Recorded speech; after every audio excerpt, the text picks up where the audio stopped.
आइए आज आप सब जानेंगे वर्ष 2024 की पहली पूर्णिमा जो कि पौष पूर्णिमा है। तो जानेंगे पूर्णिमा कब है, किस दिन गंगा स्नान दान पुण्यों का कार्य किया जाएगा, किस दिन भगवान सत्यनारायण का पूजन किया जाएगा, पूर्णिमा का व्रत धारण किया जाएगा और माघ स्नान जो कि कब से शुरू होगा।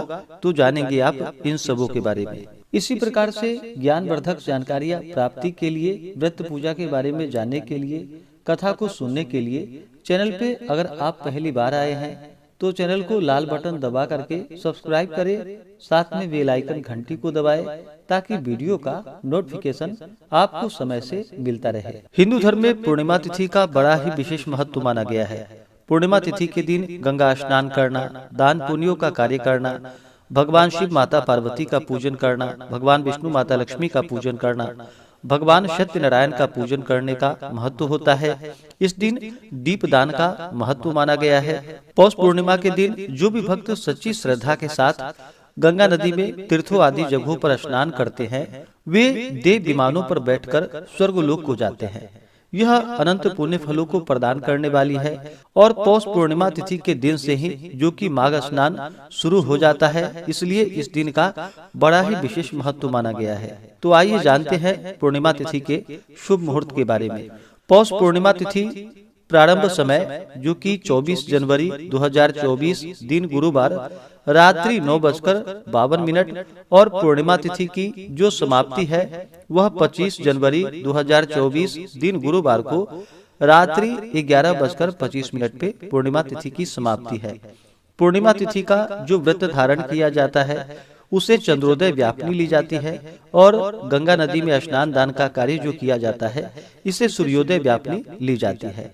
तो इस बार चंद्रोदय व्यापनी और सूर्योदय व्यापनी दोनों ही पूर्णिमा तिथि का जो भी व्रत धारण करने वाले हैं या स्नान दान का कार्य करने वाले हैं, भगवान सत्यनारायण का पूजन करने वाले हैं, वो सभी चंद्रोदय व्यापनी और सूर्योदय व्यापनी के अनुसार 25 जनवरी 2024 दिन गुरुवार को पौष पूर्णिमा तिथि होगी।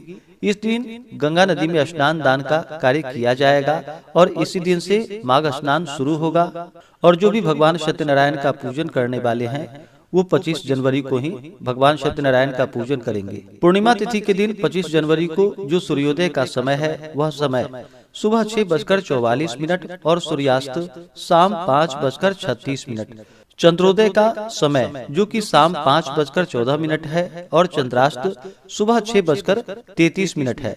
जो भी पूर्णिमा तिथि का व्रत धारण करने वाले हैं, 32 पूर्णमासी का व्रत करते हैं, पूर्णिमा का व्रत करते हैं, इस व्रत में जो कि दिन भर उपवास रहते हुए चंद्रोदय होने पर जो कि चंद्र देवता का कच्चे दूध से या जल से अर्घ्य दे करके इनका गंध पुष्प धूप दीप आदि से पूजन करना चाहिए। इसके बाद फिर पूर्णिमा का व्रत पूर्ण माना जाता है। तो जो भी पूर्णिमा का व्रत धारण करने वाले हैं 25 जनवरी को व्रत धारण करेंगे। इस दिन चंद्रोदय का समय जो कि 5:14 शाम को चंद्रोदय है। इसके बाद आप चंद्र देवता का पूजन करें तो बड़ा ही पुण्य फलदायी होगा। पूर्णिमा तिथि के दिन चंद्रमा अपने पूर्ण रूप में होते हैं। चंद्रमा मन के कारक माने जाते हैं, इसलिए इस दिन शुद्ध और सात्विकता का पालन करना चाहिए, ब्रह्मचर्य का पालन करना चाहिए, किसी के ऊपर क्रोध नहीं करनी चाहिए। इस दिन गंगा नदी में तीर्थों आदि जगहों पर स्नान करना चाहिए, अपने इष्ट देवता का कुल देवता का पूजन करना चाहिए, भगवान शिव के मंदिरों में जाकर के भगवान शिव जी का पूजन करना चाहिए, भगवान विष्णु माता लक्ष्मी का पूजन करना चाहिए। इस दिन माता लक्ष्मी की कृपा प्राप्ति के लिए विशेष प्रकार से माता लक्ष्मी को जो कि खीर का भोग लगाना चाहिए। पौष पूर्णिमा तिथि के दिन जो कि शाम के समय में दीप आदि का दान करना चाहिए, जो कि पीपल वृक्ष के नीचे, तुलसी वृक्ष के नीचे, मंदिरों में, तीर्थों आदि जगहों पर दीप आदि का दान करना चाहिए। इससे अनंत फलों की प्राप्ति होती है। 25 जनवरी को जो राहु काल का समय होगा वह समय दोपहर 1:31 से दोपहर 2:54 तक होगा। राहु काल समय के दौरान कोई भी शुभ कार्य या नया कार्य नहीं करना चाहिए, यह लाभप्रद नहीं होता है, इस बात का ध्यान रखें। ब्रह्म मुहूर्त का जो समय होगा 25 जनवरी को वह समय सुबह 5:26 से सुबह 6:20 तक होगा। योग जो कि विषकुंभ योग सुबह 7:32 तक, उसके बाद प्रीति योग।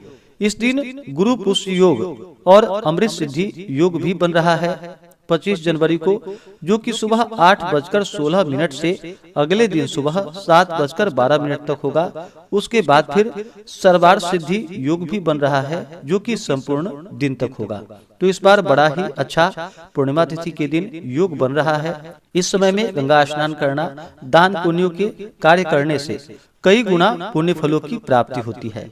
नक्षत्र जो कि पुनर्वसु नक्षत्र होगा सुबह 8:16 तक। उसके बाद पुष्य नक्षत्र। पूर्णिमा तिथि के दिन चाहिए कि इस दिन सुबह ही स्नान करना चाहिए गंगा नदी में। गंगा नदी में अगर स्नान नहीं कर पाते हैं तो घर के नहाने के पानी में ही थोड़ा सा गंगा जल मिला करके स्नान करना चाहिए। शुद्ध वस्त्र धारण करना चाहिए और भगवान सूर्य देव को अर्घ्य प्रदान करना चाहिए। पौष का महीना भगवान सूर्य देव का महीना माना जाता है। पौष के महीने में भगवान सूर्य देव के पूजन करने का, भगवान को अर्घ्य प्रदान करने का विशेष महत्व माना गया है।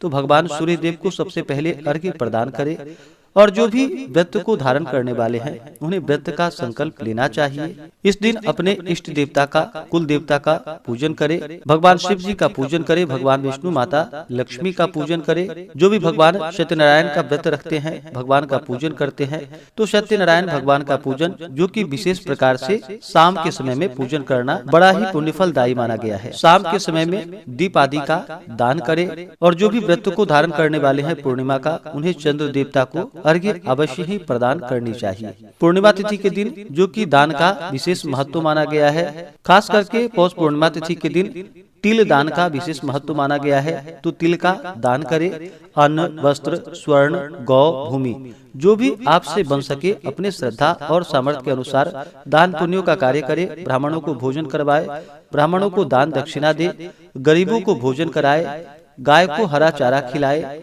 मछलियों को जो कि आटे की गोली बना करके तालाब आदि में डाले मछलियों के लिए, तो इससे अनंत फलों की प्राप्ति होती है। तो आशा करता हूँ कि यह जानकारी आपको अच्छा लगा हो। ऐसे ही ज्ञानवर्धक जानकारियाँ प्राप्त करने के लिए चैनल पे अगर आप पहली बार आए हैं तो चैनल को लाल बटन दबा करके सब्सक्राइब करें, साथ में बेल आइकन घंटी को दबाएं ताकि वीडियो का नोटिफिकेशन आपको समय से मिलता रहे।